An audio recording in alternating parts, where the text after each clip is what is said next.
Hello दोस्तों, कैसे हैं आप देख रहे हैं देवपा व्लॉग्स और मैं हूं चंद्रकला। उम्मीद है आप बहुत अच्छे होंगे। मैं भी अच्छी हूं और हमारी जर्नी के दिनों में कुछ गैप चल रहा है। वर्कआउट बहुत अच्छे से नहीं हो पा रहा है, लेकिन मैं एक इम्पॉर्टेंट काम से गई थी रुद्रपुर और उसी इम्पॉर्टेंट काम से फिर मैं हल्द्वानी गई और वहीं से समय जब मुझे बच रहा है तो मैं घूम रही हूँ और थोड़ा सा इंजॉय भी कर रही हूँ। और आज दिन में मेरे पास समय था रात तक का, तो मैंने प्लान कर लिया है कि चलो नैनीताल चलते हैं और हम चल दिए नैनीताल की तरफ। और रास्ते में हमें बहुत बहुत बहुत मज़ा आया क्योंकि हम जूलीकोट वाले रास्ते से गए और जूलीकोट वाले रास्ते से जाते जाते ठंडक भी महसूस होने लगी और मैं कोई अपर वगैरह नहीं लेकर के गई थी। खूबसूरत व्यू, इतना प्यारा व्यू देख देख के दिल को वैसे ही ठंडक मिल रही थी। और वैसे इतना सुंदर नज़ारा आप भी देख सकते हैं कि बहुत दिनों बाद मैंने देखा और मेरी आँखों को ठंडक भी मिली, दिल को भी ठंडक मिली। और कल रात को मैंने वही पिज़्ज़ा खाया था। उसके बाद से ये टाइम हो गया था मेरा 12 बजे के समथिंग हम लोग ऊपर को निकले और 1 बजे के टाइम हमने लगभग लंच किया। और एक यही शर्ट मेरे पास थी जिसको मैं बाहर से डाल लिया था, थोड़ा सा ठंडी से मुझे ये शर्ट बचा रही थी। और मुझे बहुत दिल कर रहा था कि मैं बाल खोल लूँ, इसलिए मैंने बाल खोल लिए। और मतलब छोटे बाल हैं इस समय मेरे थोड़े कंपैरेटिवली, तो हवा में उड़ते हैं तो मज़ा आता है। मतलब मुझे बहुत अच्छा लग रहा था ऐसे हवा में बालों को उड़ाते हुए। और मैं बहुत खुश होते हुए जा रही थी। रास्ते में ठंडक तो इतनी थी, मेरा दिल नैनीताल जाने का नहीं था, मेरा दिल बस नेचर को देखने का था, एंजॉय करने का था, शुद्ध हवा लेने का था। और फिर अचानक से पानी की बूंदें भी हल्की हल्की महसूस होने लगी मुझे। ऐसा लगा कि पानी की बूंदें आ रही हैं, लेकिन फिर ऐसा लगा कि कोई बात नहीं, जब इतनी ठंडी ठंडी हवा ले रहे हैं तो थोड़ी बहुत बूंदें भी चलेंगी। और खैर फ़िलहाल मेरा तो पूरा का पूरा ध्यान अपने बालों पे ही था। मैं बाल उड़ाई जा रही थी और मुझे इतना सुकून मिल रहा था, इतना सुकून मिल रहा था, इतना अच्छा लग रहा था कि मैं नहीं बता सकती। आप मेरे पीछे व्यू देख सकते हैं और मैं आगे व्यू देखते जा रही थी। और ठंडी हवा और ये खूबसूरत नज़ारे और ये ग्रीनरी और ये सुकून, शांत माहौल मुझे बहुत अच्छा लग रहा था। और अब आप देख सकते हैं कि कितनी सड़क भीग गई अचानक से। इस बीच हम ढाबे पे खाना खाने के लिए रुके थे। कल रात जो मैंने पिज़्ज़ा खाया था उसके बाद मुझे बहुत अच्छा फ़ील नहीं हो रहा था, बहुत चीटेड सा फ़ील हो रहा था कि मैंने बहुत बुरा किया अपनी डाइट के साथ। तो ढाबे पे रुक के मैंने सिर्फ दाल चावल खाया था। बहुत अच्छा बना था, बहुत सादा खाना बना था और मुझे बहुत अच्छा लगा। इस बीच बारिश इतनी तेज़ हो गई और डिसीज़न मैंने ये लिया कि चलो भाई चलते हैं, ऐसे ही चलते हैं, बारिश में ही चलते। मैंने सोचा कि कितनी ही तेज़ बारिश आ जाएगी, लेकिन मैं गलत थी। बारिश इतनी तेज़ आ गई, इतनी तेज़ आ गई कि मतलब हम भीग ही गए बिल्कुल। और फिर पेड़ की आड़ लेकर के रुकना पड़ा हम लोगों को। और जब हम रुके तो मैंने ऐसा रियलाइज़ किया कि भाई हम तो बीच में ही स्टक हो गए हैं, पीछे जाएंगे तो भीग जाएंगे, आगे जाएंगे तो भीग जाएंगे। अब मैं यकीन मानिए, अब सच बताऊं तो मेरा नैनीताल जाने का बिल्कुल दिल नहीं था। मैं सोच रही थी कि फ़र्जी आ गई हूँ, टाइम का यूटिलाइज़ करने के लिए आई थी और बचे हुए टाइम को मैं इस्तेमाल करना चाहती थी, लेकिन यहाँ तो गड़बड़ हो गया।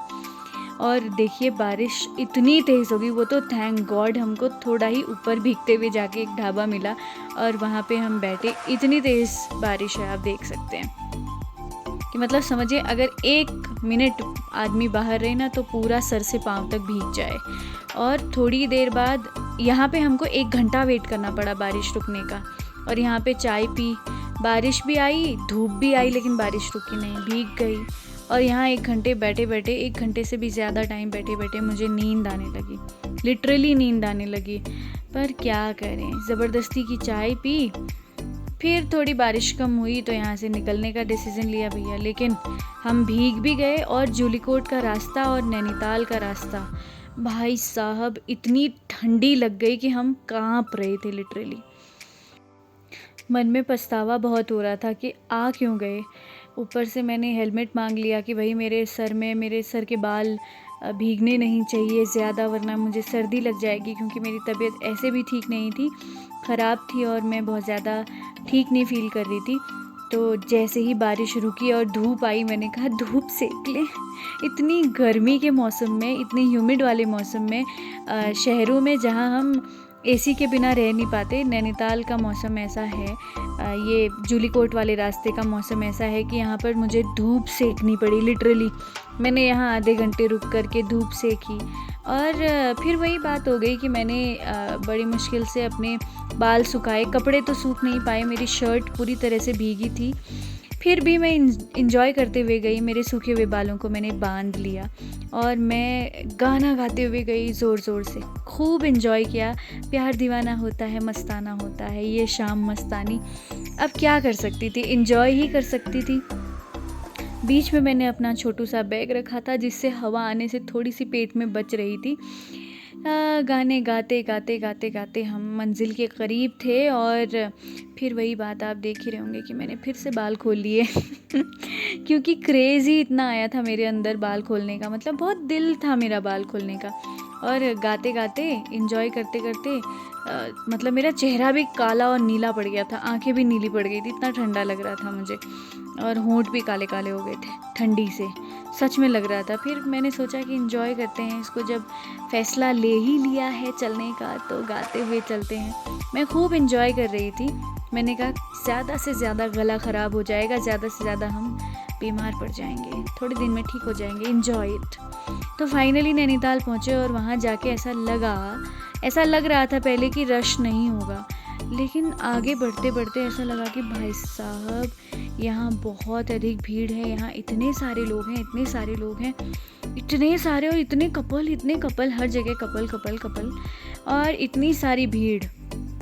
खैर, पानी देख के बहुत अच्छा लगा। मैं बहुत दिनों बाद आई और मुझे ऐसा कुछ ज़्यादा एडवेंचरस तो नहीं लगता है, लेकिन आप देख सकते हैं कि एक जॉय था ठंडी जगह आने का, एक सुकून था, एक ठंडक थी मन को, शांति मिली।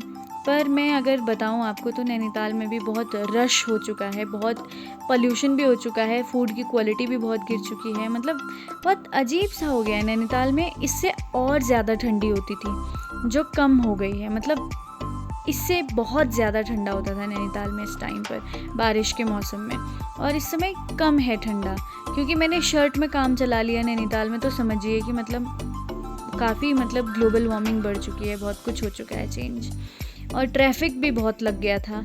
तो ट्रैफिक में रुके रुके मैंने कुछ छोटी छोटी क्लिप्स ले ली, और फिर मैं कुछ लोगों का इंतज़ार यहाँ पे कर रही थी मुझे रिसीव करने के लिए, और इंतज़ार करते करते मैं धूप में खड़ी थी, और मुझे धूप बहुत अच्छी लग रही थी, और मुझे बहुत प्यारी चीज़ यहाँ पे मिली, और वो थी गौरैया। मैंने बहुत दिनों बाद गौरैया देखी थी, और इतनी सारी गौरैया थी वहाँ पर, इतनी इनोसेंट होती है ये, बड़ी प्यारी होती है। इसको ऑब्ज़र्व करते करते मेरा इंतज़ार करने वाला टाइम कब कट गया मुझे पता ही नहीं चला। बड़ी प्यारी सी गौरैया, डर भी नहीं रही थी, मेरे पास आकर के कुछ चुग रही थी दाना, और मुझे बहुत मज़ा आया इसको देखते हुए, बहुत प्यारी थी। और ऐसे ही टाइम कट गया, और टाइम को गौरैया कितनी प्यारी चीज़ है ना, कितनी प्यारी चीज़ है, बड़ी इनोसेंट लगती है, प्यारी सी। इसको देख देख के ना मुझे बड़ा सुकून मिला, टाइम कटा। और फिर मैं फाइनली जिन लोगों का इंतज़ार था वो लोग आए, और मैं रूम पे पहुंची, मैं रेस्ट कर रही थी, बहुत थक गई थी। मैंने चेंज किया, कुछ खाया भी नहीं, और मैंने सोचा कि चलो यार अब आए हैं तो बाहर निकलते हैं, देखते हैं क्या है बाहर। और मैंने एक ये सैंडविच लिया जो कि बहुत ही वाहियात था, बहुत ही घटिया था, क्योंकि कुछ और खाना था ही नहीं यहाँ, बताशे बाहर का कुछ खाने का दिल ही नहीं था। तो मैं गई, और एज़ यू नो मैं पब्लिक प्लेसेस में बहुत शाई हो जाती हूँ, कुछ ब्लॉग करने का कुछ ऐसा मेरी हिम्मत ही नहीं होती। पता नहीं लोग इतने कॉन्फिडेंट कैसे होते हैं इस मामले में, क्या पता मैं भी हो जाऊँ कभी। आप लोग मेरे साथ बने रहें तो मैं कोशिश करने लगूँ आपके लिए शूट करने की। फिर उसके बाद मॉल रोड से होते हुए मैं चलते हुए गई मार्केट, और यहाँ नंदा महोत्सव लगने वाला है, नैना देवी महोत्सव लगने वाला है, और उसकी तैयारी हो रही थी, और ये मार्केट हम गए। ये है नैना देवी मंदिर, और मेरा थुप्पा खाने का बड़ा दिल था, और ट्रस्ट मी मैं गई और मैंने थुप्पा खाया, मुझे बहुत ही वाहियात लगा। ये है नैना देवी मेला स्थल, जहाँ पर मेला लगना है, और इसकी पूरी तैयारी चल रही थी यहाँ पर। बहुत बड़ा जाइंट व्हील भी लगा है और बहुत अच्छी तैयारी हो रही थी। मेरा बहुत दिल कर रहा था कि मैं रुक जाऊँ। बहुत ठंडी हो गई थी भैया यहाँ तो। ठंडी में मुझे एक शॉल पसंद आई और मैंने वो शॉल ख़रीद ली थी, पैकेट में रखी हुई थी। लेकिन इतनी ठंडी थी कि मैंने कहा लाओ यार, क्या किया जाए। तो मैंने सोचा कि मैं इतनी ठंडी बर्दाश्त नहीं कर पाऊँगी, हाफ़ स्लीव में मैं रह नहीं पाऊँगी। आसपास आप लोग देख रहे होंगे कि सब के सब फुल स्लीव्स पहने हुए थे। तो मैंने शॉल निकाला और ओढ़ लिया। बहुत ठंडी लग रही थी कंपैरेटिवली। जितनी गर्म ज़िले से, जितनी गर्म जगह से हम आते हैं वहाँ से तो बहुत ही ज़्यादा ठंडा था। बहुत सुकून भी मिल रहा था, लेकिन शॉल ओढ़ के मुझे बड़ा ही मज़ा आया, क्योंकि शॉल मुझे बहुत पसंद है ना। और यहाँ पे मैंने अपनी फ़ोटो भी खिंचवाई, खूब सारी, काफ़ी सारी एंगल से फ़ोटोज़ भी खिंचवाई और देख के बहुत अच्छा लग रहा था। बगल में फुटबॉल खेल रहे थे बच्चे, प्यारे प्यारे बच्चे। अब मैं चल के भी थक गई, मेरी तबीयत भी ख़राब हो गई। मैं कहा चलो भैया वापस, और हम चले आए वापस।